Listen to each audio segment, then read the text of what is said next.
Hello, if you've been sowing seeds recently and now you don't know what to do with them, this is the video for you. I'm going to show you what to do once you have some seedlings and the next step on to turn those into amazing plants for your garden. I'm Zorab and this is Byther Farm.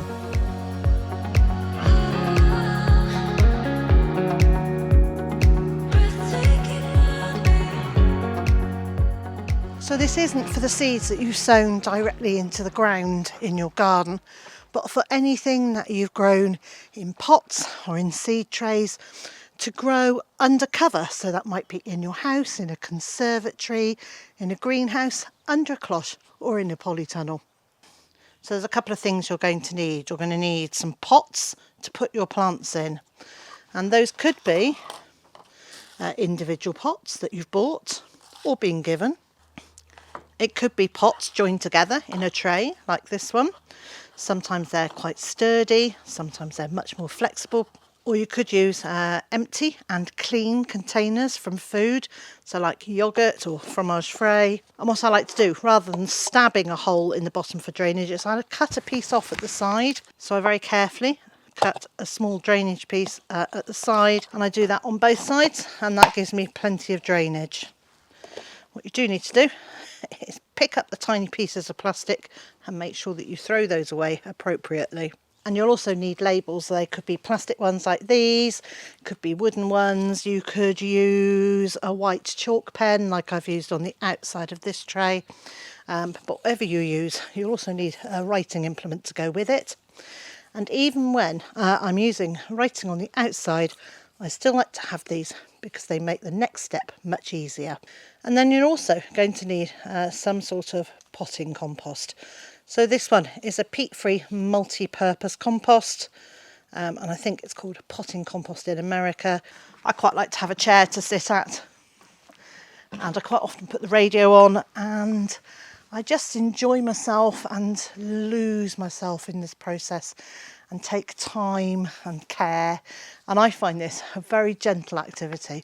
And when I've done, I always feel really satisfied. So the first thing we need to do is to put some compost in the containers. So I'm going to use this tray of containers. It really doesn't matter what you use. What's really important is that the size isn't too big, because you don't want to put your tiny little seedling in a great big pot that's going to get very cold and give it a horrible shock. You want to let it just move up in stages. So at this point, a smaller pot is actually better than a bigger pot. And the only time I would use a slightly bigger pot is if I was going away on holiday, so that I knew there was a chance that the compost, the soil in the container was going to dry out, in which case I would use a slightly bigger one because it would hold more water for a bit longer.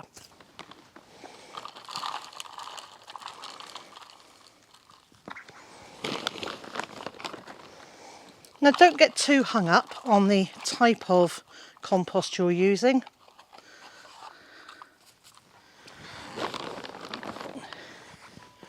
You can even use a homemade compost once you get to the stage of making your own compost. Hopefully you can see I'm clearing off the top, but I'm not pressing down.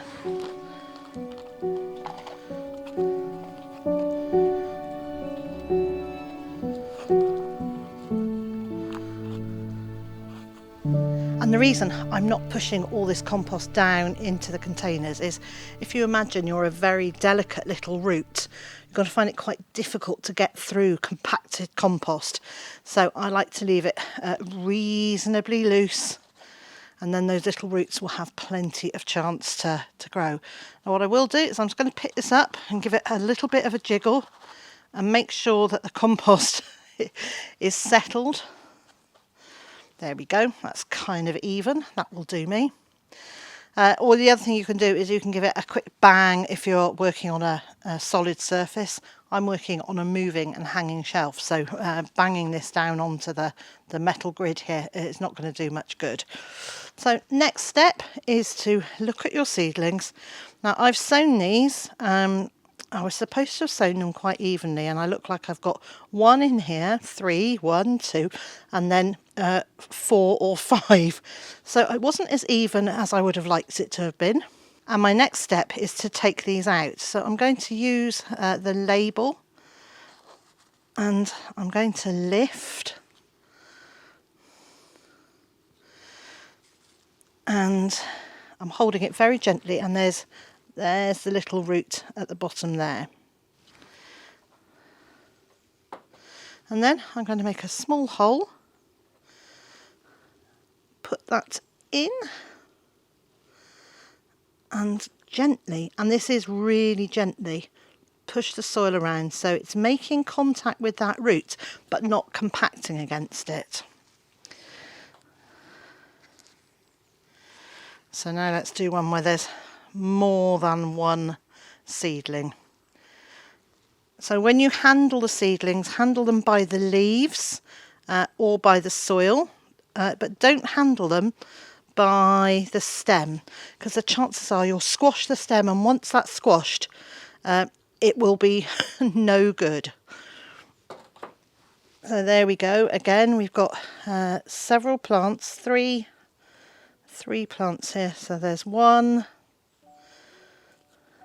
handling it by its leaves, 2, 3, and I'm pulling very, very gently, and that just separates them out. And now I can make a little hole in here. You can either do it with your finger or with your dibber.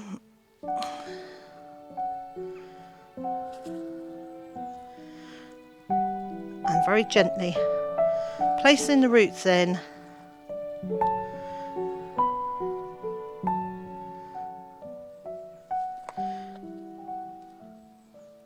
Now with some plants you can actually plant them a bit deeper than they have grown previously, and these are cabbages, and that's one such plant that is happy to be planted a little deeper.